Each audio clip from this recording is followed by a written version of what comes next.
and we all die. So they tie the boat, undergirded, fearing lest as they fall into the quicksand, straight sail, and so were driven. So now they're driving again. They're out of that isle. They got away from it with the quicksand. They tied the ropes around it. And we be exceedingly tossed with tempests. The next day they lightened the ship. So what they said was, ship's too heavy. Get rid of the food. Get rid of all the stuff that we need, that we were going to sail. The captain was going to sail. All right. And he took on, we're going to have to throw this stuff overboard. So all those ladders that he was going to sell, the ladder guy that made, he put them on there because he was going to sell all these ladders. When they got over there, throw them overboard. You see all them nails that the guy was going to sell to the nail guy? Throw them overboard. Throw everything overboard. Why? To make the ship loosen. Why? Because the water is coming in. And the third day we cast out our own hands and tackle of the ship.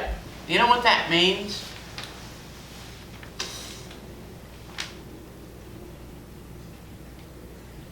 The gear system to go forward, sideways, which way to turn the boat. You know what they basically did?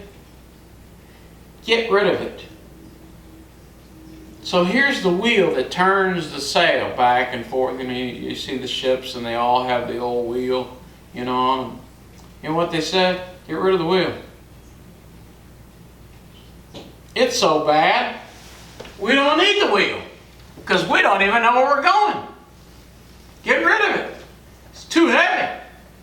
And we're taking in water like crazy. We're throwing the water back out as fast as we can. It's still coming in as fast as we can. We're still taking more water. The ship is going to be sunk. So there they go. They're at the point of no hope. And neither sun nor stars in many days appeared. No small tempest lay on us. All hope that we should be saved was taken away. They did not have GPS. They did not have anything that would show them the way, which way to go.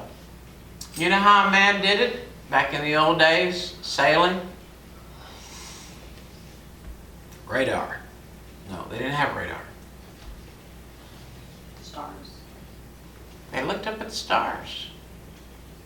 And they knew where they were depending on the stars and the season. You had a man that studied stars his entire life. How they were, where they were, at a particular time of the year. It's June. This star should be over here if it's June. And that means we're in this location. Now, if that star happens to be over here, then we're at this location.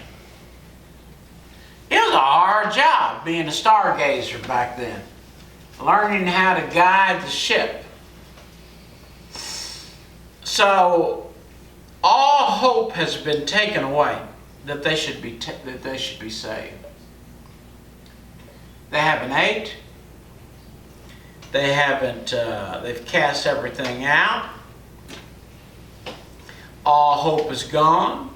But after long absence, Paul stood forth in the midst of them and said, "Sirs, you should have hearkened unto me."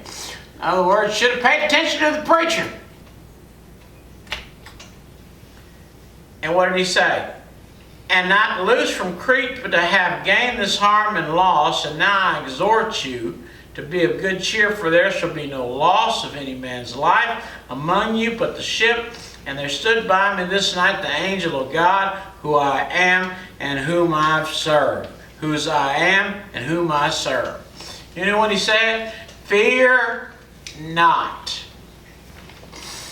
Paul said, I got to go see Caesar, and you should have listened to him the first time. Well, I'm going to tell you right now, we're going to lose the ship, but nobody's going to lose their lives. Now, if that don't give you great hope, you're on the Greyhound bus, and the preacher gets up and says, I got some bad news.